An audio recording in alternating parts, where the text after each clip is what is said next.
Cyrus's vast army, bristling with weapons, its number uncountable like the water in a river, marched with him. Without a fight or battle, Marduk had Cyrus enter into his city, and he saved the city from hardship. Cyrus Cylinder, lines 16 to 17.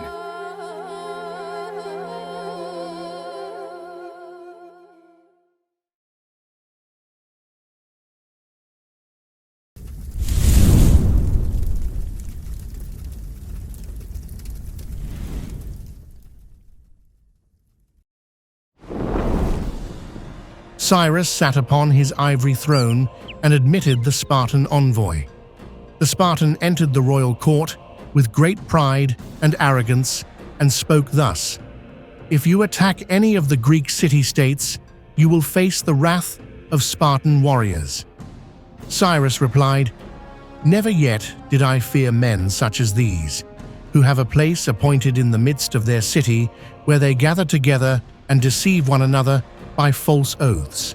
And if I continue in good health, not the misfortunes of the Ionians will be for them a subject of talk, but rather their own."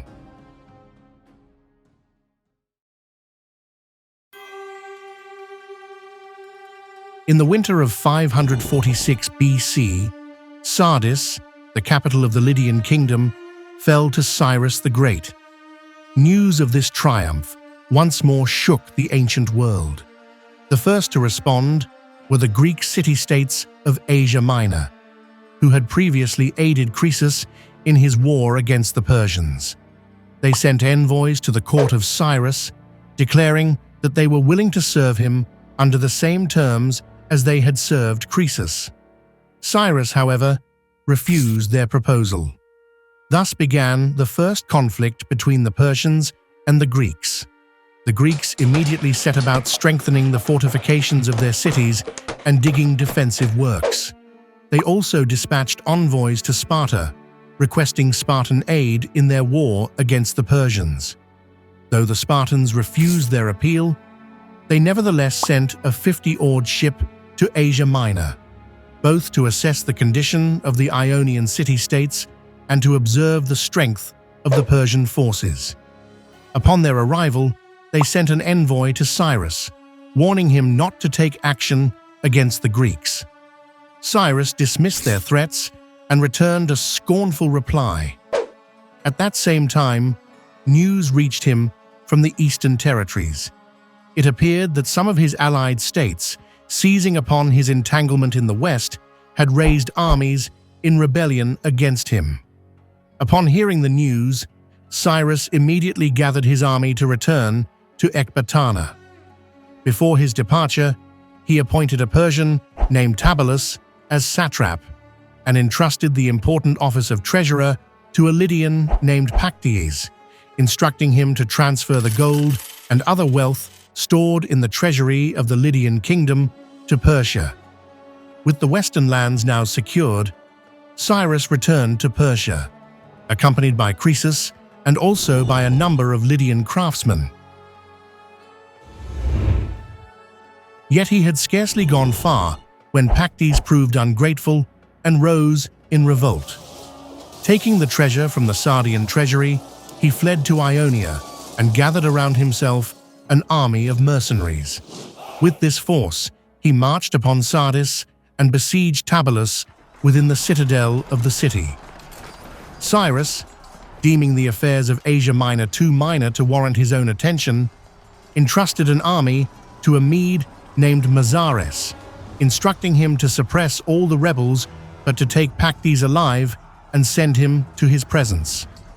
Mazares entered Sardis with his troops but found no trace of the insurgents. Pactyes, unable to withstand the Persians, had fled to Kyme. Mazares dispatched a messenger to the people of Kyme, demanding that they surrender Pactyes. Instead of handing him over, they sent him on to Mytilene. When the citizens of Mytilene received Mazares' demand, they agreed to deliver Pactyes.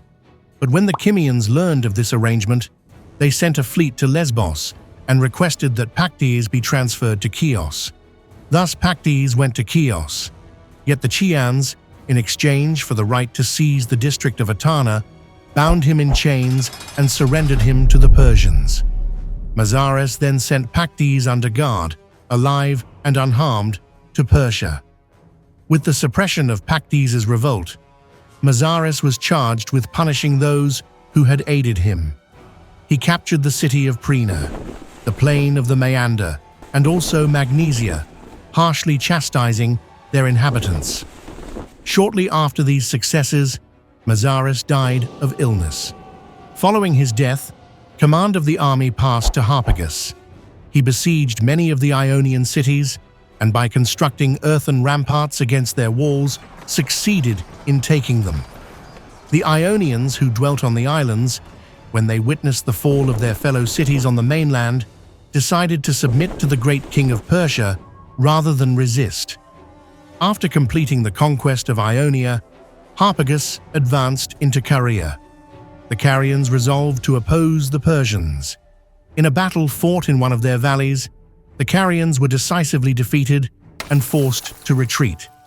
They sought refuge behind the walls of the city of Xanthus, but after a fierce struggle, the Persians succeeded in bringing the city under their control.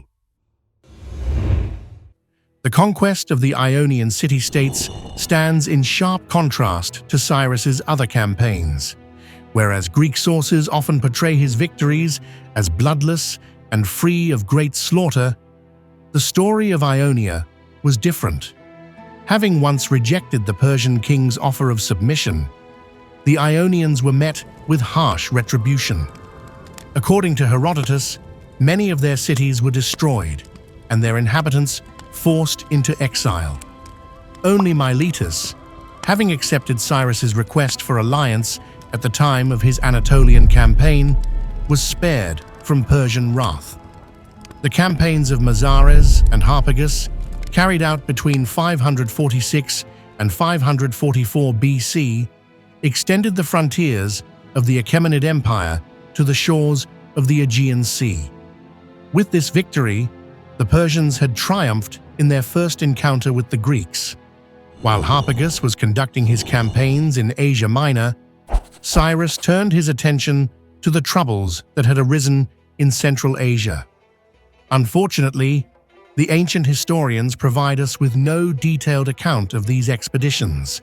Only Herodotus mentions that Cyrus fought many battles in this region. In 546 BC, immediately after returning from Sardis, Cyrus marched eastward to confront the Scythians and the Bactrians who had risen against him. According to Ctesias, the war between the Persians and the Bactrians was closely matched, with neither side gaining the advantage. Nevertheless, the Bactrians eventually accepted Cyrus as their great king. After securing Bactria, Cyrus advanced northward into the land of Sogdiana. Ctesias reports that a fierce battle took place there between the Persians and the Scythians, in which Cyrus ultimately prevailed.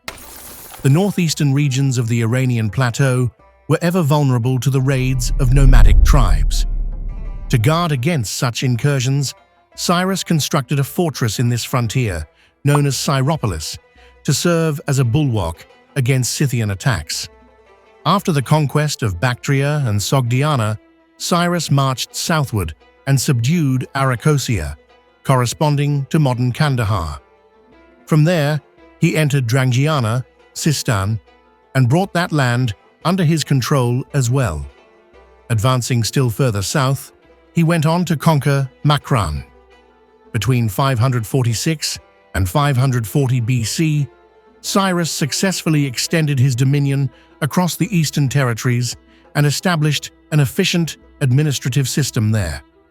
Now that Cyrus was secure in the east, the time had come to march his army toward Babylon.